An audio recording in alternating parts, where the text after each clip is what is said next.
Hello everybody, how are you? I hope that you will be fine. Now, once again, you are most welcome to my YouTube channel, that is the Village Teacher, and I am Yaskit Tripathi, your village teacher under whose guidance you are learning English. तो आइए देखते हैं कि आज क्या पढ़ाना है। तो पिछले दिनों हमने दो टेंस खत्म कर दिए, ट्रांसलेशन चल रहा है, उनमें से प्रेजेंट इंडेफिनिट और पास्ट इंडेफिनिट टेंस खत्म कर दिया है, और आज है वो फ्यूचर इंडेफिनिट टेंस का अध्ययन किया जाना है। तो आइए समझते हैं। तो फ्यूचर इंडेफिनिट टेंस हमने लिखा हुआ हेडिंग डाली हुई है, और उसमें ये पहचान है कि वाक्यों के अंदर में गागी के निकलता है। जैसे पानी बरसेगा, माताजी मंदिर जाएंगी, चपरासी घंटी बजाएगा, आदि आदि। वो आप जो भी प्रेजेंट इंडेफिनिट पास्ट इंडेफिनिट में वाक्य बताए, उनमें अंत में आप वो बदल कर गागी के जोड़ के बना लीजिएगा तो आ जाएगा। सहायक क्रिया सेल और विल है, और आई और वी के साथ में सेल लगता है, और बाकी सभी कर्ता के साथ में विल का प्रयोग करते हैं, और मुख्य क्रिया का फर्स्ट फॉर्म प्रयोग करते हैं। फ्यूचर इंडेफिनिट टेंस में मुख्य क्रिया का फर्स्ट फॉर्म प्रयोग किया जाता है, और सभी वाक्यों में ये सहायक क्रिया लगती है। यहाँ ये दिक्कत नहीं है कि सहायक क्रिया किस वाक्य में लगानी कि नहीं लगानी, सभी में लगती है, और सभी में मुख्य क्रिया का फर्स्ट फॉर्म भी लगता है। ये इसलिए पिछले दो टेंसों की तुलना में सरल है।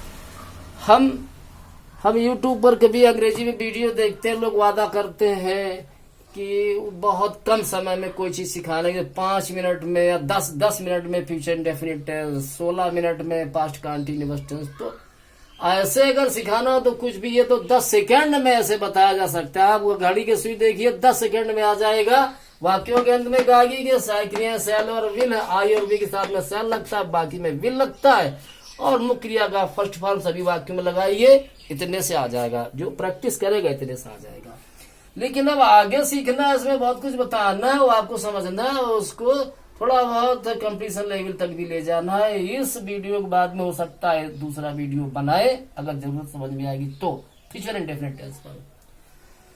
तो आपने समझा वाक्यों के अंदर गागी के सहायक क्रिया सेल और विल है, आईवी के साथ सेल, बाकी सभी में विल का प्रयोग करते हैं, और मुख्य क्रिया का फर्स्ट फॉर्म यानी बेस फॉर्म जो है वो प्रयोग कर लेते हैं।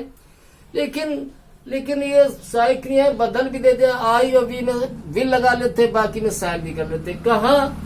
जहां तो या अवश्य जरूर आ जाता, प्रेजेंट इंडेफिनिट और पास्ट इंडेफिनिट में अफर्मेटिव में सहायक क्रिया लगती नहीं थी, लेकिन जब तो या अवश्य जरूर आता तो लगा देते थे। लेकिन यहाँ तो सब में लगती है, तो या अवश्य जरूर के लिए क्या करेंगे, तो सहायक क्रिया बदल देंगे, आई वी में विल कर देंगे, बाकी सब में सेल कर लेंगे। वहां दृढ़ता है वाक्यों में। किसी को धमकी दी जाती कि मैं तुम्हें जान से मार डालूंगा ऐसे, तो आई विल किल यू, तो सेल ने लगा के विल कर दिया। मैं तुम्हारी जरूर मदद करूंगा, आई विल हेल्प यू, ऐसे जो दृढ़ता है, जो जोर दिया जाता है, एम्फेसिस, ऐसे भाव प्रकट होते हैं, तो सहायक क्रियाएं बदल करके प्रयोग की जा सकती हैं। अब वो छोटे मोटे वाक्य आप खुद ही बना लीजिए कि चपरासी घंटी बजाएगा the peon will ring the bell, और सीता एक पत्र लिखेगी, Sita will write a letter, अगली साल लोग कक्षा 10 में पढ़ेगी, next year she will read in the 10th class. ये सरल वाक्य आप बना लीजिए, जो पिछले हम पढ़ा चुके हैं, सेल विल और फर्स्ट फॉर्म लगा के बना लीजिए। यहाँ कुछ हमें थोड़ा अच्छा सिखाना, नया सिखाना है, तो ये मेरे साथ में सीख लीजिए।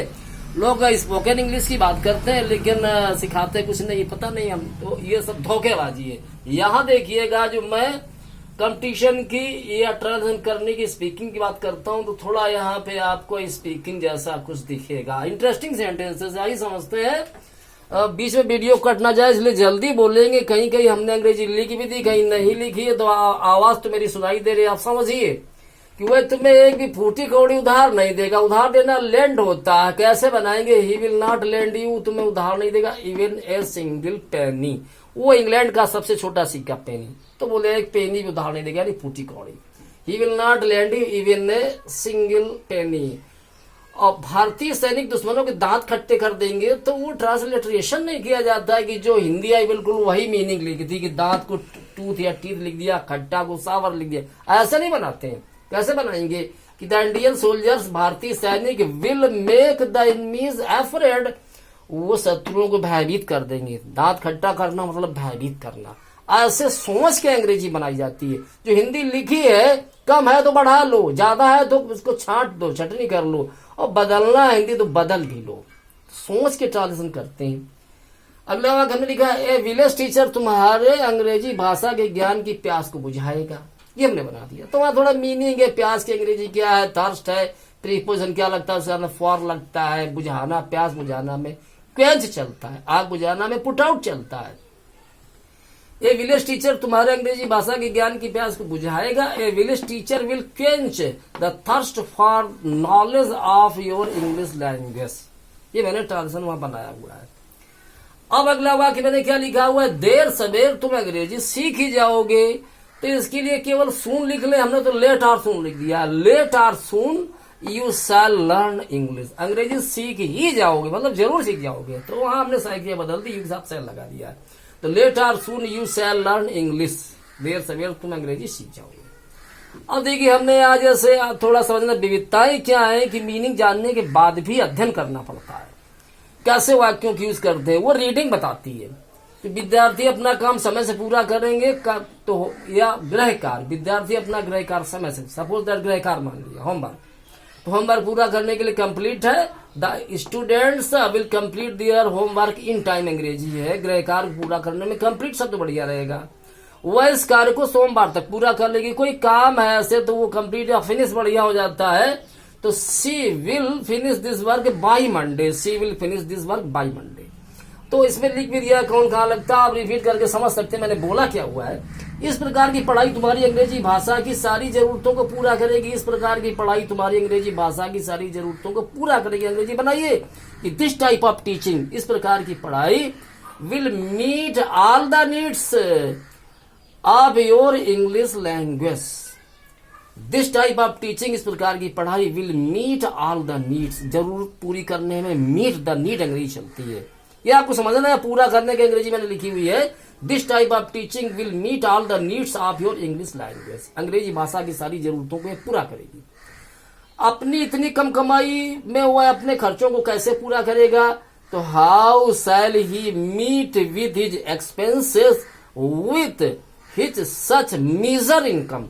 हाउ विल ही मीट, वो कैसे मिलेगा, विथ हिज एक्सपेंसेस, अपने खर्चों के साथ। खर्चे पूरा करने में मीट द एक्सपेंसेस, जरूरतें पूरा करने में मीट द नीड्स, ये हमें समझाना है।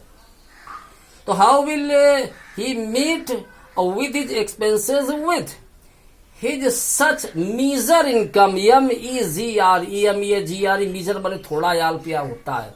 इतनी कम कमाई में अपनी जरूरतों को, खर्चों को कैसे पूरा करेगा। इससे तुम्हारे उद्देश्यों की पूर्ति नहीं होगी, यानी यह चीज तुम्हारे उद्देश्यों की पूर्ति नहीं करेगी, तो it will not serve your purpose. वो उद्देश्य पूरा करने में सर्व पर्पस चलता है। आप वो टॉर्च बेयरर्स लेसन पढ़िए, वहां मिलेगा ऐसा, वो ये ऐसा प्रयोग मिल जाएगा। तो यहाँ यह चीज, यानी इससे तुम्हारी उद्देश्यों की पूर्ति नहीं होगी, तो ये चीज तुम्हारे उद्देश्यों की पूर्ति नहीं करेगी। It will not serve your purpose, serve purpose. अपनी इच्छाओं और महत्वाकांक्षाओं को पूरा करने के लिए वो कोई कोर कसर नहीं छोड़ेगा। कोर कसर न छोड़ना, to leave no stone unturned, बिना किसी पत्थर को बिना पलटे नहीं छोड़ना, कि हर पत्थर को पलट ही देना, पूरा प्रयास करना। अपनी इच्छाओं महत्वाकांक्षाओं को पूरा करने के लिए वह कोई कोर कसर नहीं छोड़ेगा। इच्छाएं पूरा करने में फुलफिल द डिजायर अंग्रेजी चलाते हैं। तो he will leave no stone unturned, he will leave no, यहाँ लिख भी दिया हमने, he will leave no stone unturned, वो किसी पत्थर को बिना पलटे नहीं छोड़ेगा। टू फुलफिल हिज डिजायर्स, अपनी इच्छाओं को पूरा करने के लिए, एंड एम्बिशंस, महत्वाकांक्षाओं को पूरा करने के लिए। आपको जानना है इच्छा पूरा करने में अंग्रेजी क्या चलाते हैं, तो फुलफिल द डिजायर। मैं तुम्हारे घाटे को मैं पूरा करूंगा। तो मेकअप माने पूरा करना होता है, प्लेइंग द गेम ना, जो हाई स्कूल 9th में लेशन है। तो वहाँ उस समय जो गया था बूढ़ा की मदद करने में, कैसे पूरा करेगा, मेकअप अंग्रेजी वहाँ आई हुई है। तो आई शैल मेकअप योर लॉस, तुम्हारे घाटे को मैं पूरा करूंगा। और क्या तुम मुझसे किए गए अपने वायदे को पूरा करोगे, तो वादा पूरा करने में की प्रॉमिस चलता है। आप सप्लीमेंट्री में लेशन है हाई स्कूल में, the inventor who kept his promise. तो will you keep your promise, क्या तुम अपने वादे को पूरा करोगे, मेड टू मी, जो मुझसे किया गया था, ऐसा। अब यहाँ पे देखो आगे बना रहे हैं, क्या तुम मेरा एक काम करोगे, बढ़िया अंग्रेजी, will you do me A favour, बढ़िया माई वर्क वगैरह लिखना हुआ नहीं, ठीक है। ये जो अब यहाँ से चलना की अंग्रेजी में बता रहा हूँ, ये जूता बहुत दिन चलेगा, यानी टिकेगा। तो दिस पेयर ऑफ शूज, एक जूता नहीं हो, जोड़ा ही है, जो 2 पहने जाते हैं ना, तो पेयर लगाना पड़ेगा। दिस पेयर ऑफ शूज, ये जूतों की जोड़ी विल लास्ट लॉन्ग, लंबे समय तक चलेगी। लास्ट में आखिरी नहीं होता, लास्ट में टिकना चलना सभी होता है, लास्टिंग में टिकाऊ होता है। नाश्ते में क्या पराठे चलेंगे, अंग्रेजी बनेगी will the parathas do for the breakfast. बढ़िया अंग्रेजी बोलने वाली इंग्लिश इसमें हमने थोड़ा प्रयोग कर दिया है। और जब हमारा मूड आएगा ऐसे, आप स्पीकिंग तो हम अच्छी पढ़ाते हैं जब जरूरत पड़ती है, लेकिन यहाँ हम सारा मिला के चल रहे हैं, स्टूडेंट के हिसाब से भी, कंपटीशन के हिसाब से भी, थोड़ा स्पीकिंग बीच में है। हर जगह will the parathas do for the breakfast, क्या नाश्ते में पराठे चलेंगे, हर जगह तुम्हारी मनमानी नहीं चलेगी।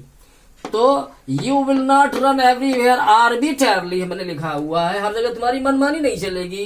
तो यू विल नॉट रन, तुम नहीं दौड़ोगे एवरीवेयर हर जगह, आर्बिट्ररली मैंने स्वेच्छा से, अपने मन से ही, तुम नहीं घूमते फिरोगे, यानी चलिए तो इसका बढ़िया ट्रांसलेशन है, you will not run everywhere arbitrarily, ARBITRILY आर्बिट्ररली।